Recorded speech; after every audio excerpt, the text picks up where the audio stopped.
আমার আপন ভাই। আমি এটা বিশ্বাস করি না, আমি তাদের সরাসরি ডুকরে ডুকরে যিনি কান্না করছেন তিনি রাজধানীর রামপুরার আল কাদেরিয়া রেস্টুরেন্টের মালিক ফিরোজ আলম সুমন। বৈষম্য বিরোধী ছাত্র আন্দোলনে শুরু থেকেই ছাত্রদের খাবার পানি ও অন্যান্য সহায়তা করে আসছিলেন তিনি। আমরা ছাত্রদেরকে পানি, খাবার, থাকার জায়গা, অনেক সময় ওনারা সারাদিন ছিল তো ক্লান্ত হয়ে গেছে, আমরা এখানে বিশ্রামের ব্যবস্থা করে দিয়েছি। একাধিকবার পুলিশের ধাওয়া খেয়ে ছাত্ররা আশ্রয় নিয়েছিল আল কাদেরিয়া রেস্টুরেন্টে। রাস্তার মধ্যে যারা এই কাজ করতেছিল ওনার রেস্টুরেন্ট থেকে মানুষজন এসে আমাদেরকে পানি দিচ্ছে, বিভিন্ন বিস্কিট দিচ্ছে, তো আমরা এভাবে সহযোগিতা পেয়েছি। ইভেন যখন আন্দোলন চলারত অবস্থায় আমরা ওনার ওই রেস্টুরেন্টের ভিতরে গিয়ে আমরা আশ্রয় নিয়েছিলাম। স্যান্ডেলিনা সো, রূপচর্চায় আভিজাত্য। গত 5 আগস্ট সরকার পতনের পর রাস্তায় দায়িত্ব পালনকারী ছাত্রদের 3 বেলা নিজের রেস্টুরেন্টে খাবার খাওয়ান সুমন, কিন্তু সেই ছাত্রদের দিয়েই তাকে হত্যার পরিকল্পনা করেছে তার ওই আপন ছোট ভাই ইফতিখারুল আমিন ও হাসনাইন আমিন। তিনি বিভিন্ন সময় আমাদের খাদ্যের ব্যবস্থা করেছেন, বিস্কুট, তারপর তার হোটেলের বিভিন্ন খাবার। যে কখনোই এরকম কোনো কাজ করা উচিত না যে কাজের কারণে আমাদের একজন ভাই ক্ষতিগ্রস্ত হবে, একজনের বদনাম হবে বা কারো প্রাণনাশ ঘটতে পারে। ফিরোজ আলম সুমন ছিলেন বাংলাদেশ রেস্তোরাঁ মালিক সমিতির প্রথম যুগ্ম মহাসচিব। এছাড়াও বিভিন্ন সামাজিক ও মানবাধিকার সংগঠনের সাথে যুক্ত আছেন তিনি। তাই সঙ্গত কারণেই সাবেক সরকারের বহু গুরুত্বপূর্ণ ব্যক্তির সঙ্গে ওঠা বসা ছিল তার। ব্যবসায়িক স্বার্থে এবং সংগঠনের স্বার্থে সরকারের বিভিন্ন মন্ত্রণালয়ে এমপি, মন্ত্রী, মেয়র, আমলা এবং স্বয়ং প্রাইম মিনিস্টার থেকেও সবার কাছে দেন দরবারের জন্য আমাদেরকে যেতে হয়েছে। ঘটনার সূত্রপাত গত 14 আগস্ট। আসিফ নেওয়াজ নামের এক ব্যক্তি ফেসবুকে ফিরোজ আলমের কিছু ছবি দিয়ে একটি পোস্ট করেন। সেই পোস্টে লেখা ছিল ফিরোজ আলম সাবেক সরকারের দালাল, আওয়ামী লীগের কর্মী এবং ছাত্র হত্যার সাথে জড়িত।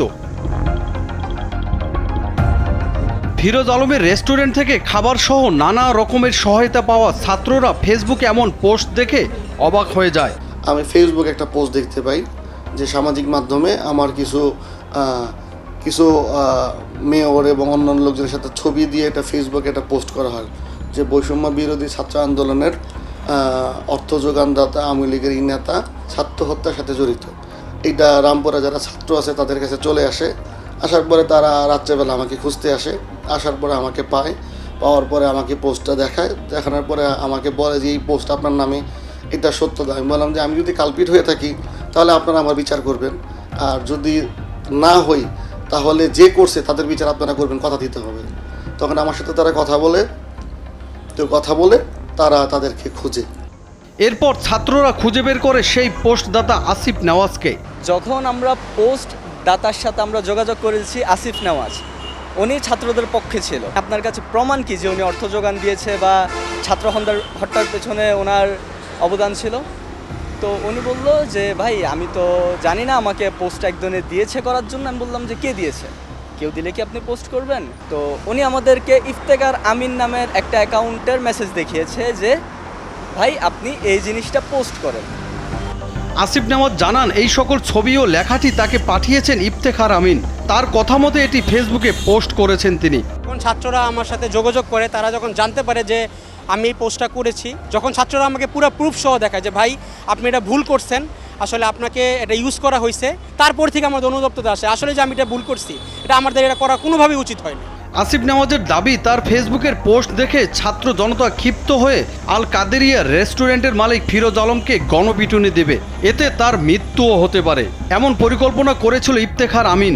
কিন্তু ইফতেখার আমিন যে ফিরোজ আলমের ছোট ভাই সেটা মোটেও জানতেন না তিনি।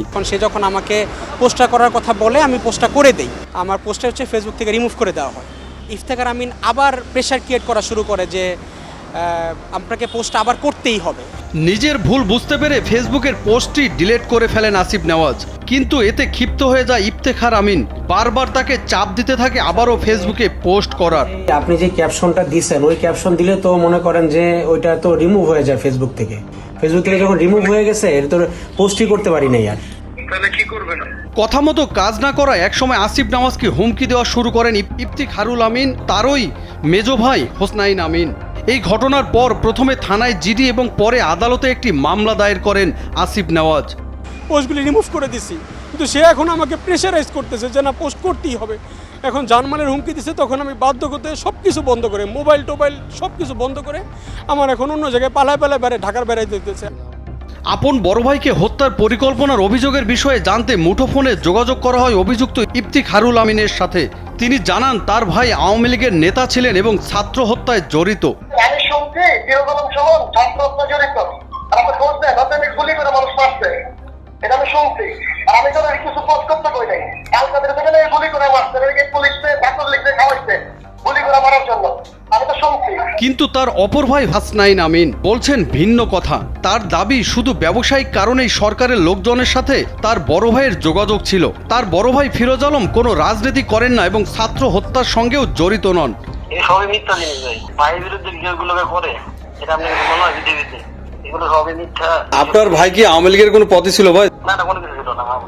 নিজের ভাইদের দ্বারা এমন ষড়যন্ত্রের শিকার হওয়া ফিরোজ আলম কোনোভাবেই মানতে পারছেন না তার আপন ভাইয়েরা তাকে হত্যার জন্য এত সুন্দর পরিকল্পনা করেছিল।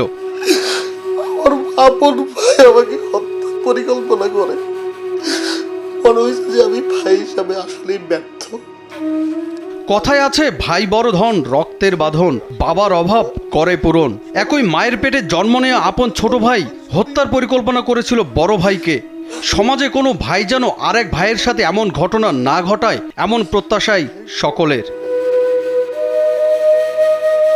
জনি রায়হান, কালবেলা।